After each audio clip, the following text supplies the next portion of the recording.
So hey guys, what's up? This is Sinan from Sinan's Base, and as you have seen in the thumbnail guys, today I am going to show you what's actually inside in this report launcher, Beyblade X report launcher, you know. Okay, let me just quickly show you that because I have already done removing the screws. So guys, 3, 2, 1, go shoot. Okay, so here we go guys.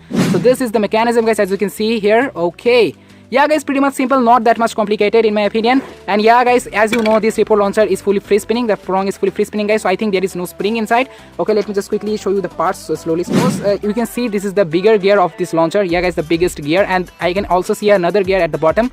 Okay, and I think is this gear can be removable. Okay, here we go. As you can see guys, you can also just remove this small gear if you want. Okay. And the reason of making this video guys, if you want to fix your report launcher, you first have to know what's inside in the report launcher. So I'm just showing you that what's actually inside in the report launchers. Okay, then you have these small white color parts for the launcher to see some smooth launch, you know. Okay, anyway, then we have these white color parts, and I have seen this many times in other burst launchers a lot of time. Go slowly. Okay, here we go guys, finally I'm done here. Okay, so here's the prong guys, as you can see, which you have already seen in the string launcher. And here's the other part, and here's the other bottom part. As you can see, this is actually really weird guys, really unique part, not bad. And here's another gear. This is the main gear which actually helps to spin the prong and also the Beyblade.